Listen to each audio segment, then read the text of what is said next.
Hickok 45 here. Let's load this German Mauser and shoot it.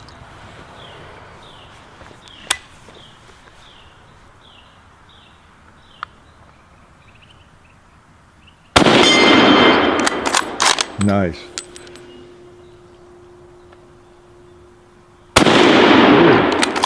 A miss.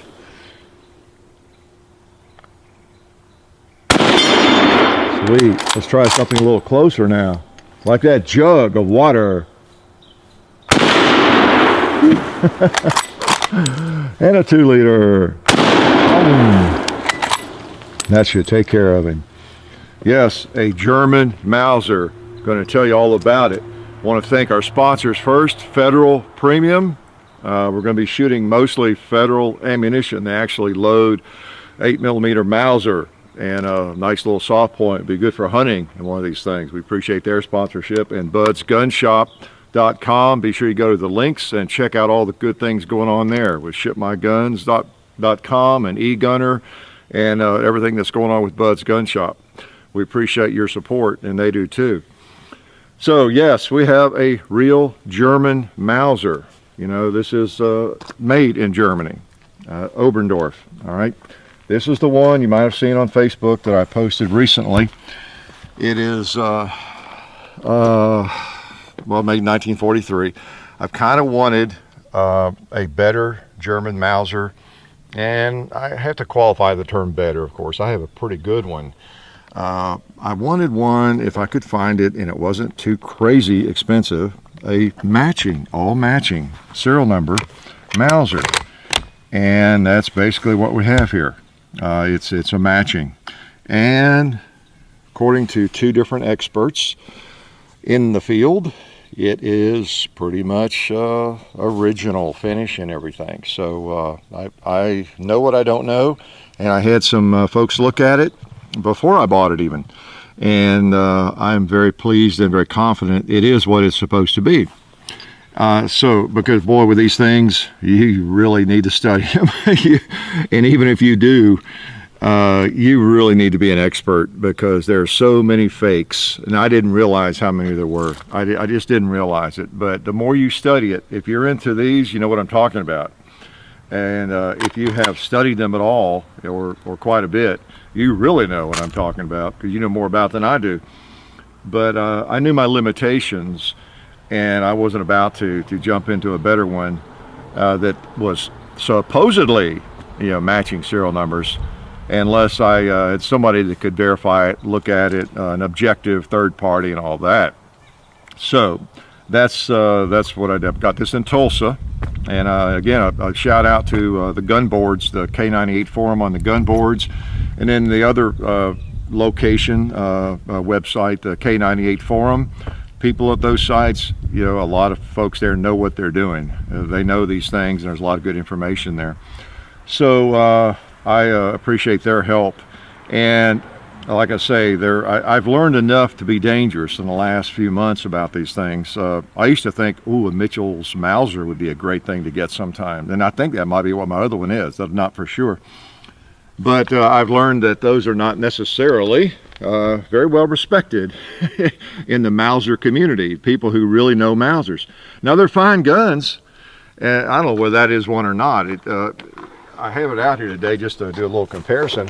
But, you know, it's not a matching gun. But, I mean, the parts on it are, you know, real. You know, so it's a great gun, great shooter, has a Timney trigger in it, and be a great hunter, and probably a better shooter than the other one, has a better trigger, okay? And, you know, it's 43.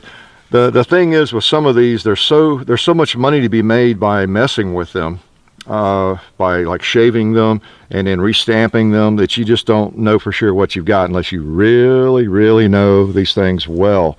And I don't want to condemn Mitchell's Mausers. I don't know everything, but boy, if you study the boards, the forums, and look at the threads on that, they are really looked down upon in terms of collectability. Now, as a shooter, they're fine. But there's so much going on, and I don't know that they're doing that, but there are people, if you've got a collectible item that is worth, you know, $1,000, $2,000, $5,000, whatever it is, obviously there's going to be some unscrupulous people who try to fake that. Just like a coin or a Colt Single Action Army, whatever it is. Y'all know that if you're going to collect something that's gets into an expensive area, could be a piece of glass or anything that's got some certain initial on it, makes it way more valuable, there's going to be somebody who tries to fake that, right, and make some money. So that's what you really got to watch with these things, for sure. So this is cool. It's not a museum piece, but it is, and to show you what I was talking about, you can see on that bolt the serial numbers. There's one right there. There's one here on the cocking, the safety. There's on the back of it, and I'll be taking the bolt out and show you. So you got all those numbers, serial numbers. You got the serial number right here on the receiver. Up here on the barrel bands, it matches on both of them.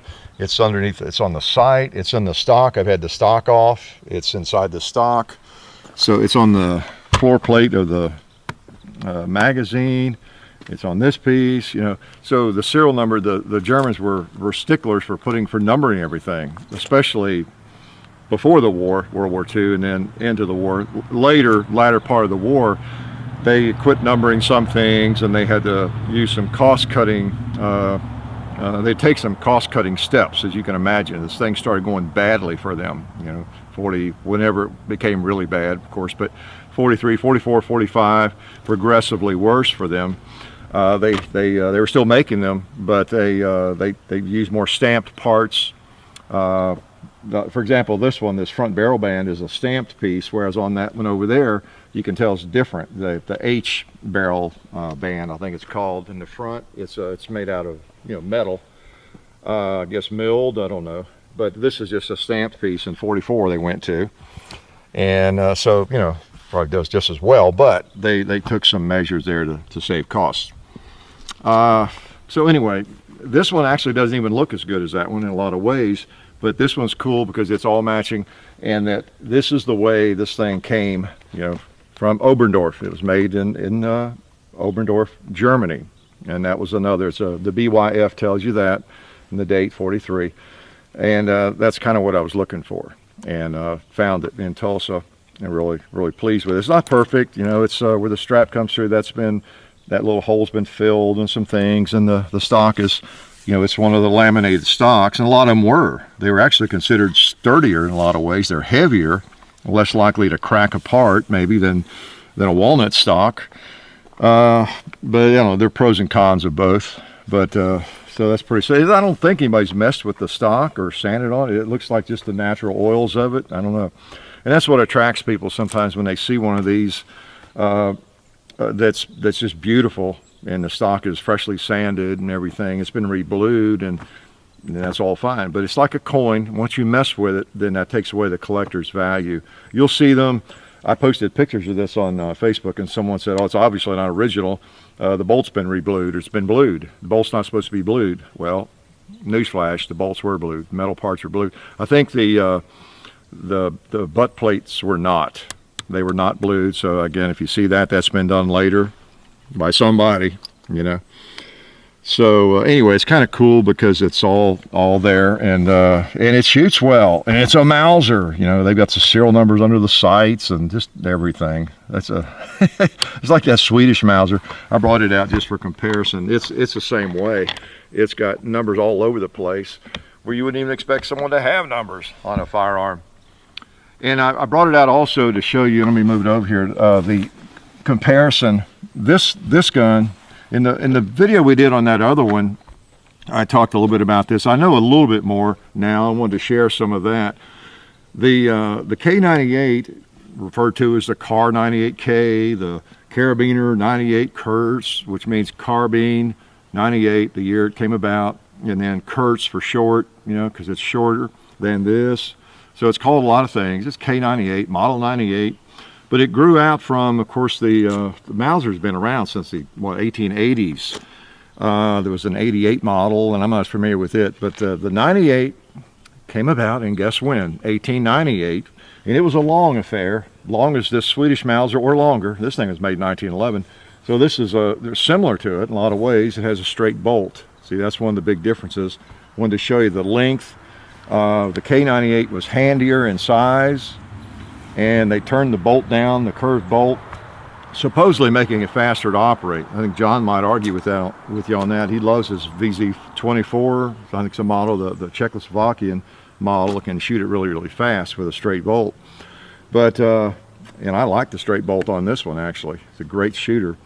But so they made some changes, but it's still basically the 98, which was the German official, rifle from 1898 to about 1935, when they adopted this, the K98. Cut it down a little bit, and made a few changes, but basically it's the same rifle. So essentially the Model 98 is from 1898 till the end of World War II, 45. They made them, just slight changes, Actually, they made them before 98. So the Mauser, Paul Mauser, his brother Wilhelm, I think was his name, what they came up with in, I guess it was early 1880s, it's still alive today. Pretty amazing, all these years. Because if you look at your average hunting rifle today, or your quality hunting rifles, Remington 700, whatever it might be, and look at the bolt, and it's going to be just about like this. It's not going to have that big extractor on it, probably, like this one does, that big long extractor. That probably is the only major difference. It's going to be the Mauser, based on the Mauser bolt, just like the '03 Springfield and most quality bolt action rifles. They got it right the first time. Pretty amazing, huh? Let's take a shot with it. I wanted you to see that butt plate. They went to that kind of butt plate in, I think it was around 1940.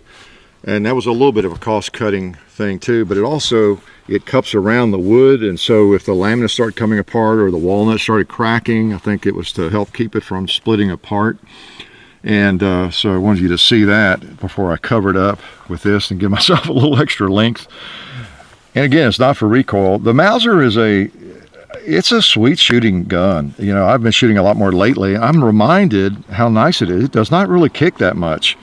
It's a heavier bullet. Generally it's about a 196 grain bullet, I think was kind of the official round they settled on in the military. And that's almost 200 grains for you folks in Kentucky. 196. That's a pretty heavy bullet. And it's not a giant, it's not a Magnum, 300 Magnum or anything. And the bigger, heavier bullets tend to just push you a little bit more. And it's not quite as loud. You don't have that incredible muzzle blast. So it's a pleasant firearm to shoot, actually. And especially if I get my face away from that sight a little bit more, I really like it. Let's shoot some good old Federal. So this is what you would carry maybe if you were hunting with this rifle. I'm trying to save these clips. Those things are not cheap. I didn't realize that. Let's put one on this 2-liter here. Somebody might want a Mauser perforated 2-liter. Put it right in the middle if we can. All right, let's put one on the cap. That's close enough. Oh, how about a little pot smoking? Let's see if it'll do that.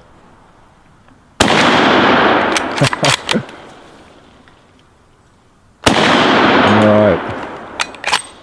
Brought out an old propane tank that has been relegated to the range. It's not appropriate to use, so I'm going to put a round through it. See if it'll explode. Nah, it's been empty for a long time. Been empty. Oh man, that thing is sweet to shoot. I'm going to shoot 5 more. I'm going back over there to those plates, I think. Yeah, I'm going to show you something else about it. All right.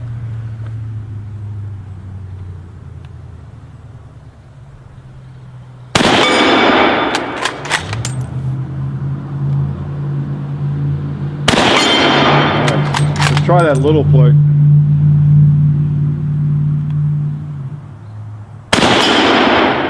Knocked him around in it. And a 2-liter or 2 here.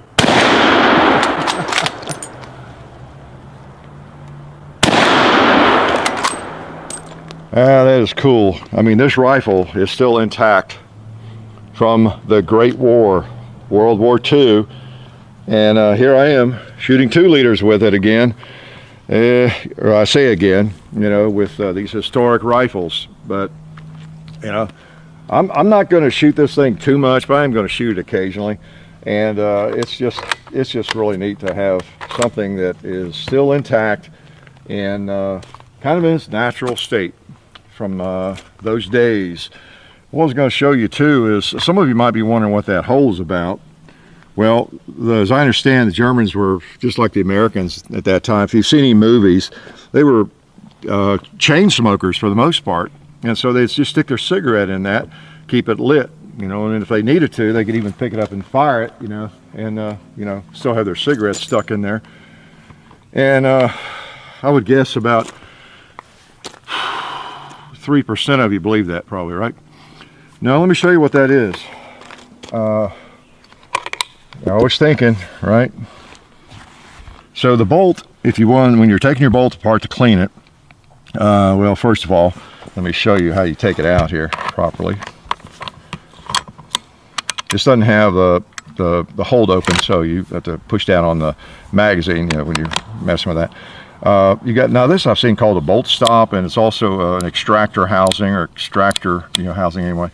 And which I had to replace. It did have one problem. The extractor was broken. The extractor spring was broken. So I learned a lot about that. I had to take that off and then do some gunsmithing and order one, and I fixed that. But if you're going to take it out, it's easier, I think, to put the safety up. Take this out. Pull that out. All right, the bolt. And then, of course, occasionally you want to clean your bolt. And that's what that's all about. That's not for putting your cigarette in. Yeah, you were fooled, weren't you? So if you're going to take your bolt apart, you push that little button, screw off the back, the shield, and all that, the cocking piece there, okay. And of course, clean that out and all that. And you notice you have, there's holes or vents for if you have a cartridge give loose and blow up or something in there, it comes back into that and goes downward. So that was a safety issue there. Use that big extractor. Amazing. And there's a serial number on that too. You see it's 65. They put the last two digits of the serial number in little places where the rest wouldn't fit. See right there on the extractor even. So even the extractor hasn't been replaced. Then on the back of the cocking piece, you know, and just all right there. So they're nuts about that. It's kind of neat. So this is what this is for. You want to take the bolt apart, push down on that. Takes more strength than I have, and then you pull this off. All right, that way you don't damage the firing pin. Right, and that comes out. And notice this: even the firing pin has a serial number, 1265. How's that for a firing pin? That was another thing about the Model 98, the 98, the one-piece big firing pin like this and everything. Just a well-made rifle in so many ways. And you stick that back in there, putting it back together. Let's assume I've cleaned it. And takes a little bit of leverage here, and then of course this is your safety, you know, so it's easy to clean all that. Just take it apart, especially if you're shooting ammo you think might be corrosive, which I clean it every time I shoot anyway, whether it's corrosive or not. All right, get my muscles ready here. All right. It slides on there a certain way, comes around, back together. But it does take a fair amount of force, and then you push down on the safety, and that works fine. And you put it back together. So these old bolt guns, as many of you know, are pretty interesting. And this is one of the iconic bolt guns of the world, no doubt about it. So she should be ready to go. Get back together. Your extractor is in the right place there. Pull out on the extractor housing there to get it in, then push down on that. Ready to go again. Safety's still up. All right. So pretty neat. These are fun to mess with. They really are. So like I say, this kind of evolved, you know, from the regular 98, a little bit shorter, handier, and then was used extensively. Now we know that in Germany, and you may know more about it than I do, all the various firearms that were used, but the general infantry firearm, you know, was this. You know, just like with us, it was the Garand, you know, in the British, the Enfield, and those rifles. But there were other weapons, machine guns, of course, submachine guns, you know, that were employed. So let's put a couple more rounds in. Oh yeah, this is a fun round to shoot.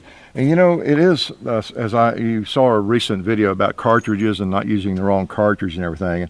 And I was brought to task about throwing the Mauser 8mm Mauser in there with the 30 caliber rounds and talking about it like it was 30 caliber, Well, I mean, I know it's not 30. In fact, yeah, I stuck some of these in my pocket. But what I was really getting at there is you do want to be careful because, like, it's not exactly 30. It's what, 30? It's 792 by 57. It's a little bigger, but if you're just looking at a bunch of rounds on your shooting table or somewhere, those all look kind of like 30 caliber, rifle cartridges, don't they? Like, okay, those all look like they would fit. Well, no, one of them, there's a Enfield, which is 303. There's the Mauser, and then here's a 30-06, there's a 308. So none of them are actually just 30 caliber. They're all a little bit bigger than 30 caliber. But what I was getting at is they all kind of look like the same thing. So that's what you want to be wary of. Put those back in my pocket so I don't get them mixed up. Because all we have is 8mm out here. Let's take a couple more shots here. Cool rifle. Don't want to lose that. Safety up, prevents you from firing it, but you can still work the bolt. I could, clean out the magazine that way, or push it on over again and it locks up like that. Okay, so let's just shoot a couple more rounds. Oh, we still have some pots here in the vicinity. Pretty cool.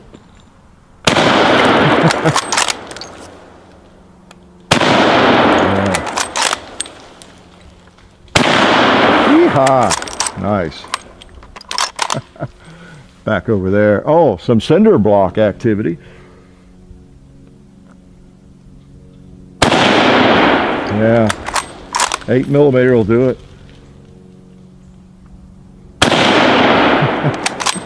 Just 5 rounds. It's not a Lee Enfield. You don't get 10 rounds or anything. So this was known for you hear people brag on the Mausers, all the time. And you may have a little bit of an aversion to these firearms used by the Germans during that war and some of the things that went on. Again, we have to be careful. We assign too much emotion, I think, to an inanimate object, but I understand that. But it doesn't bother me that it was used against us. I mean, my favorite firearms are generally American firearms, I guess, but it's just a firearm. It's interesting. The people that carried these, they were carrying them the same reason that, for the most part, that our GIs were carrying a Garand or an A3 Springfield, because they were told to and where to go and what to do, and that sort of thing. Again, it's an inanimate object, but this very gun might have killed somebody in my family, or your family or something. It's just weird that it was actually used. It's always very interesting to have replicas of firearms that were used in major wars and that kind of thing. And then it's even more interesting to have an actual firearm that was used. It's not a replica of anything. It was there. So it's pretty fascinating when you think about it. Even though there are millions of them out there. There are millions of them. But again, the beauty of the Mauser, the reason people are always, and we went over this in one video, I think, but the reason people are so taken with this is it's a good lockup, it's a controlled feed, picks up the round, and you got these 2 lugs on either side. They go up right into there, and when you turn the bolt, they lock into a mortised area on either side there. And so, I mean, that thing it's really locked. It's actually locking. Yeah, it goes into the side and locks up into here and down there. And then you got a safety lock here on the back, a lug on the back of the bolt that locks in to a mortised area right there. So it's a very solid lockup.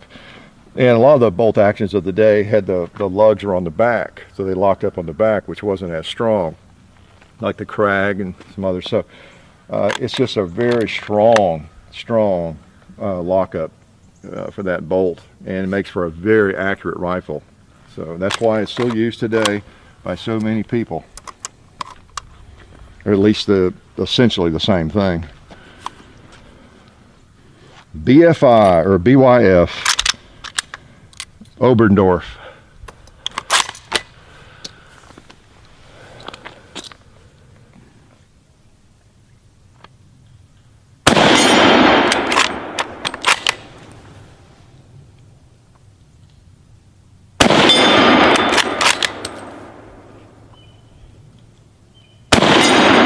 Go for that little one again.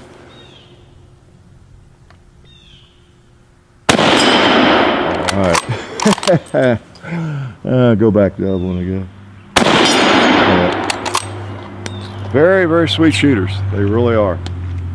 So you see, even after that shooting, it's still a one piece. And what else did I not tell you about it? Oh, the sight hood. If you've done much shooting, you know the beauty or the advantage of having a hooded sight like that, because light really plays with your front sight. It just really does. And then also that hood, it keeps the light consistent, and it also protects it, you know, knocking it around. And they started, they went to those in about 1939, I think it was.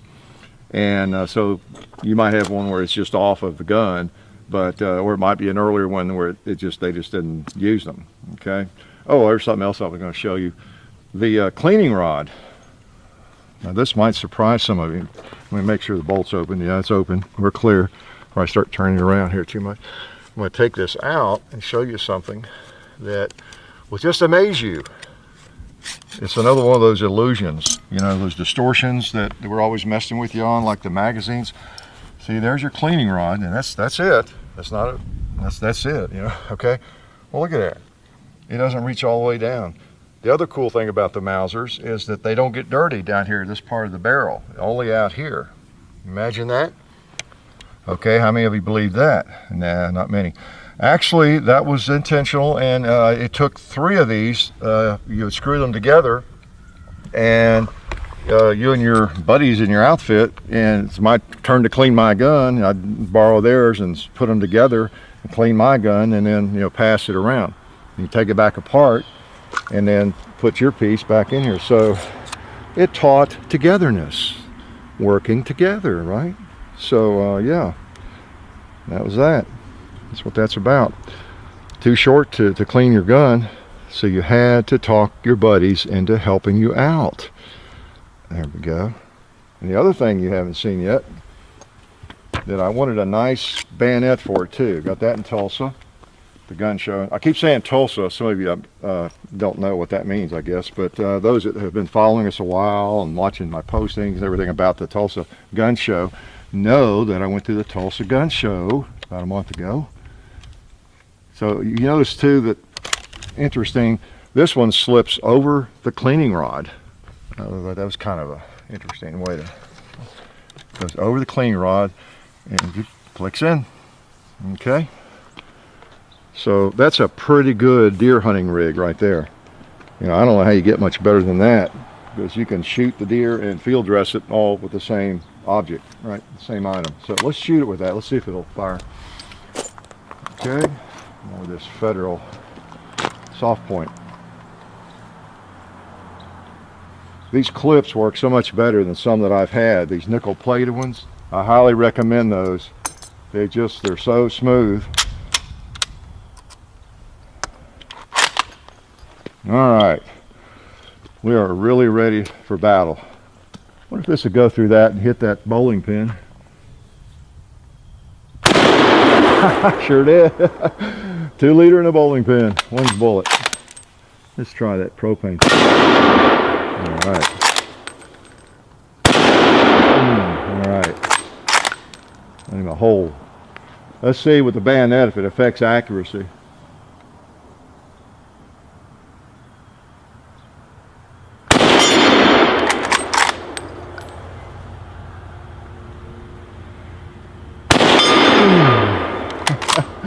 Oh, it shoots just fine with the bayonet or without it. Wow. Now you saw some of these markings and these proof marks. Some of those are called Waffenants.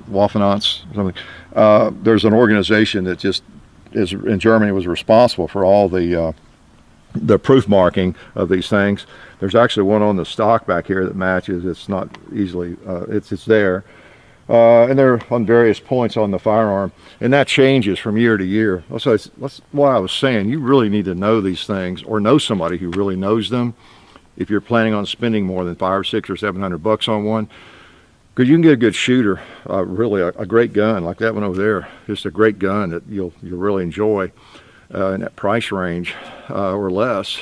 But if you're going to go a little bit more, one that has collectible value, beyond just being a good shooter, you just depending on how much you're going to spend, you really need to study it and know what you're doing. Because every year, the more I read, the more I realize I don't know. Like every year, things would change in the manufacture of these, and where they would stamp them, and what this, what kinds of stampings they used, and all of that. So there's just book after book after book on them, of course.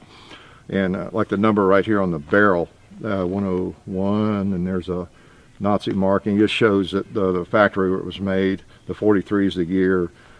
Just mean different things. So, and this one doesn't have import marks on it. So it was, I don't know, brought back by somebody, somehow got into this country. Some of them were cut down and shipped back.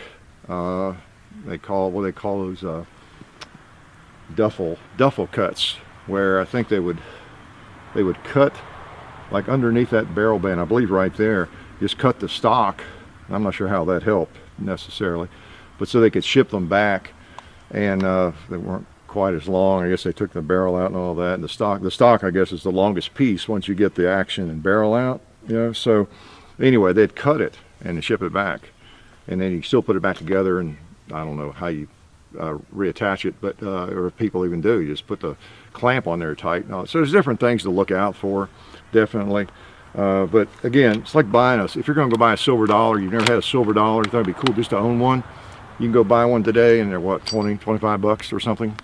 Doesn't matter when it was made, what the date's on it, even what condition it's in. If you just want a silver dollar because they're so cool. I say that because I know a little bit about silver dollars. I used to be into those a little bit. But if you're going to go get one that's and spend $300 for it, you better know all about grading and special little markings and all that sort of thing. So that's kind of the thing I wanted to warn you about on these things.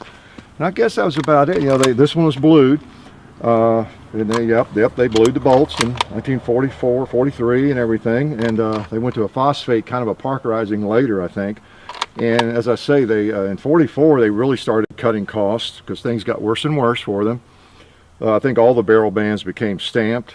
The floor plate here became stamped. I think the trigger guard was stamped. These are not stampings here, I think.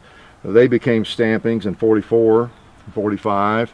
Things got really bad, and they were still making these firearms, so they were cutting costs wherever they could. But now, for what I've read, they only cut costs in terms of those sorts of things. They didn't start throwing the barrels together to where they weren't accurate or anything like that. It was just in the superficial things that don't matter that much. Well, I don't know about superficial, if that's the right word, but whether your floor plate is stamped or not it's not that critical, or that barrel band and all that. So pretty cool guns, and pretty interesting. Like I say, they started turning down the bolts on the K98 because the faster to operate, and you could put a scope up here, because if that bolt is sticking right up into the scope, that doesn't work so well. See, even that one is close to a scope. If you had a scope sitting there, it would be right up almost against it, and it's a turned down bolt. So those were some of the differences between the Gewehr 98 and the K98. Pretty cool gun. This is kind of a prized possession, I guess you'd say, of mine. It's one I'll not hopefully ever sell or anything, just because it's pretty cool. Matching. It's all matching, and it's a shooter. I'm going to take good care of it, but I am going to shoot it. I'm going to keep the history alive and take a few shots with it now and then. Okay, so the Carabiner 98K, or the Car 98K, or the K98, or the Model 98, called by a lot of different things, but as I always say, a rose, well, no, it was Bill Shakespeare said that, a rose by any other name is still as sweet, right? Good old K98. This one is the BYF, made in Oberndorf, Germany. Life is good. We'd like to thank one of our sponsors, SDI, the Sonoran Desert Institute. SDI has fully accredited distance learning programs where you can get certified in gunsmithing or even an associate's degree in firearms technology. Of course, the study includes hands-on experience, which is important, of course. So check it out. Go to sdi.edu or just click on the link in the description. Okay. And also would like to remind you to check out the Hickok 45 Facebook page and the Hickok 45 and Son channel and its Facebook page, as well as Gun Culture Radio on iTunes. Now remember all this, because I'm coming to your house randomly over the next year or two to give you a quiz on it. Okay? Thank you.